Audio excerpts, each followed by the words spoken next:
BC주 전역에서 며칠 동안 기록적인 강추위로 인해 최대 전력 수요 기록을 경신했다고 BC하이드로가 밝혔습니다. 12월 27일 월요일 오후 5시에서 6시 사이에 전력 수요가 1902MW 사상 최고치를 기록했습니다. 이는 2020년에 설정한 이전 기록인 1577MW보다 높은 것입니다. 시미히르 BC하이드로 대변인은 이 기록은 어제 전기 수요가 가장 높았던 시간이라면서 증가의 대부분은 이번 한파 기간 동안 추가 난방이 필요하기 때문이라고 발표했습니다. 한 발표에서 전력당국은 BC주에서 금요일 이후 전력 수요가 전반적으로 증가했다고 밝혔습니다. 시간당 최대 수요는 12월 24일 금요일에 비해 18% 높았습니다. BC하이드로는 증가하는 전력 수요를 충족할 수 있는 충분한 공급 옵션을 갖추고 있다라고 히르가 덧붙입니다.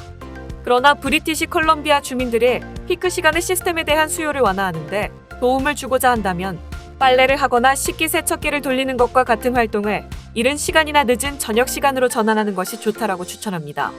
에너지를 절약하고 사용량과 비용을 절감하려는 경우 BC하이드로의 몇 가지 팁이 있습니다. 집에 아무도 없을 때나 모두가 자고 있을 때 난방을 끄고 난방을 적극적으로 관리하시기 바랍니다. 가족의 활동에 따라 다른 시간의 온도를 자동으로 조정하도록 프로그래밍 가능한 온도 조절 장치를 설치하는 것을 고려하는 것도 좋은 방법입니다. 다음 뉴스입니다.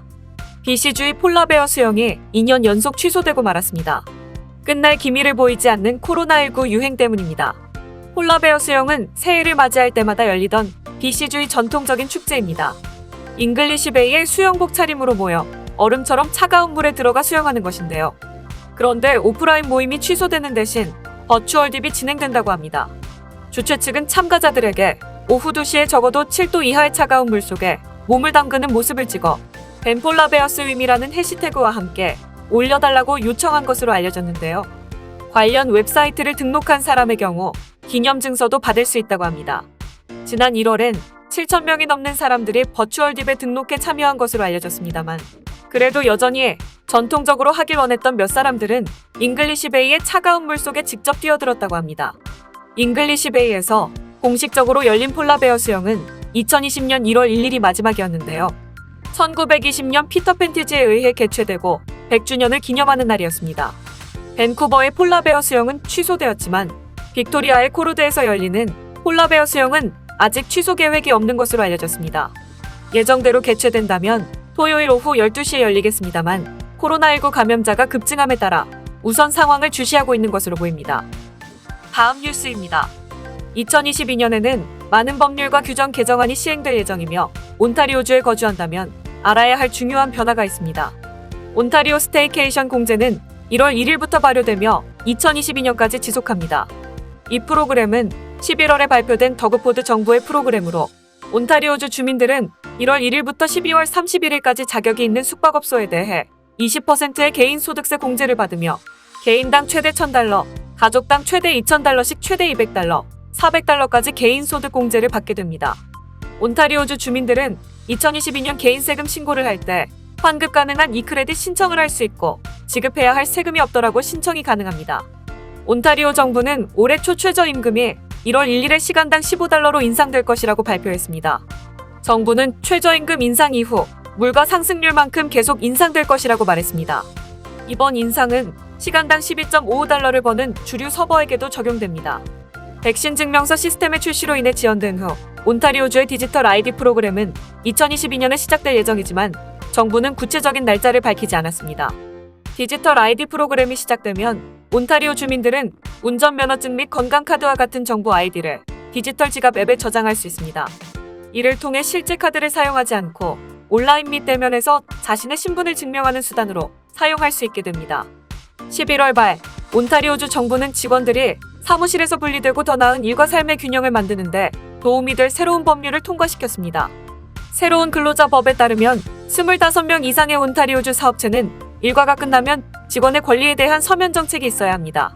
이러한 정책에는 이메일 응답 시간과 직원이 근무하지 않을 때 부재 중 알림을 켜도록 권장하는 것이 포함될 수 있습니다. 이 법에 따르면 고용주는 매년 1월 1일에서 3월 1일 사이에 모든 직원에 대한 회사에 관련된 서면 정책을 마련해야 합니다. 온타리오주 노동자들을 위한 노동법은 비경쟁 조항들의 관행을 폐지하는 것을 포함하고 있습니다. 비경쟁 조항이 존재할 시 일반적으로 노동자들이 다른 일자리를 찾거나 더 높은 임금을 받게 되는 기회를 막을 수 있습니다. 정부에 따르면 온타리오주는 캐나다 최초로 비경쟁 고용 계약을 금지한 지역입니다. 다음 뉴스입니다.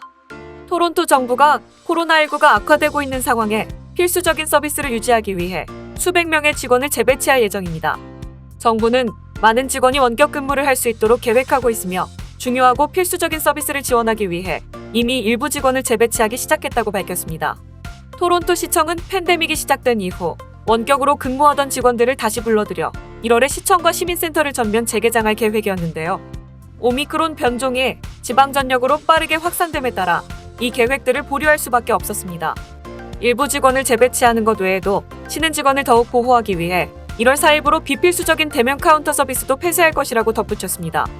한편 기존 신속 코로나19 검사는 장기 요양시설 등 법제화된 시험 요건이 있는 분야에 직원을 선별하는 데 주로 사용되었는데요. 이제부터는 경찰, 소방, 구급대원, 물, 공중보건 등 일부 중요 서비스로 확대될 예정입니다. 이 같은 조치는 인력난으로 시립 피트니스 센터와 수영장을 폐쇄하고 대부분의 도서관을 픽업 서비스로 바꾸겠다고 발표한 지 하루 만에 나왔습니다. 다음 뉴스입니다. 지난 27일 미국 질병통제예방센터는 코로나19에 걸린 사람들의 자가격리 기간에 대한 지침을 변경했습니다. 미국 질병통제예방센터는 보도자료를 통해 코로나19 감염자의 권장격리 기간을 10일에서 5일로 단축한다고 발표했습니다. 무증상의 경우 마스크를 쓸 수 있다면 5일 동안 자가격리를 하지 않아도 된다고 덧붙였습니다. 미국 질병통제예방센터는 대부분의 코로나 바이러스 변이 전파가 질병 초기에 일어나는 점을 감안했을 때 일반적으로 증상 발병 1일 전과 발병 후 2, 3일 내에 전파가 발생한다는 과학적 근거에 따른 결정이라고 말했습니다. 따라서 앞으로 양성 판정을 받은 사람은 5일 동안 격리해야 하며 판정받은 당시 무증상인 경우 다른 사람을 감염시킬 위험을 최소화하기 위해 5일 동안 계속 마스크를 착용할 수 있다면 격리를 해제할 수 있습니다.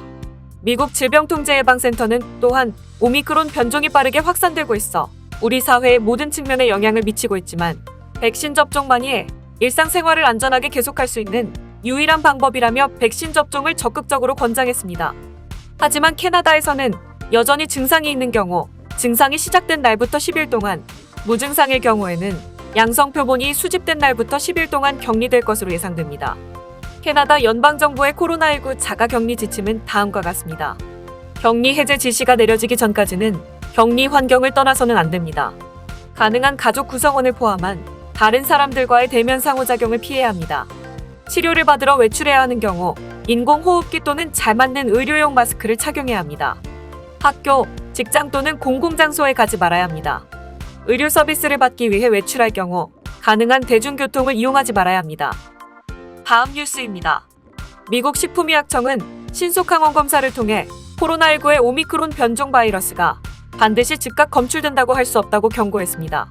지난 화요일 미국 식품의약청은 신속항원 검사에서 오미크론 변종이 검출되긴 하지만 감도가 떨어졌을 수 있음을 시사하는 새로운 정보를 발표했습니다. 미국 식품의약청은 미국 국립보건원 RADX 프로그램과 협력하여 오미크론 변종 환자 샘플로 항원 테스트의 성능을 연구하고 있다고 밝혔습니다. RADX는 살아있는 바이러스가 함유된 환자 검체를 사용하여 몇 가지 항원 검사의 성능을 평가하는 예비 연구를 수행했는데 이는 단기간에 검사 성능을 평가하는 최선의 방법이라고 설명했습니다. 미국 식품의약청은 항원 검사의 민감도가 저하되었을 가능성이 있지만 여전히 지시된 대로 이 테스트를 계속해서 사용하도록 권장한다고 전했습니다. 이어 신속 항원 검사에서 음성 반응이 나타났지만 증상이 나타나거나 바이러스 노출 감염 가능성이 높은 등 코로나19에 감염된 것으로 의심될 경우 후속 분자 검사를 통해 더욱 정확한 코로나19 감염 판정을 받아야 할 것이라고 전했습니다. 한편 미국 질병통제예방센터는 지난 월요일 코로나19에 양성 반응을 보인 사람에 대해 증상이 없을 경우 5일 동안만 격리할 것을 권고하는 새로운 가이드라인을 발표한 바 있습니다.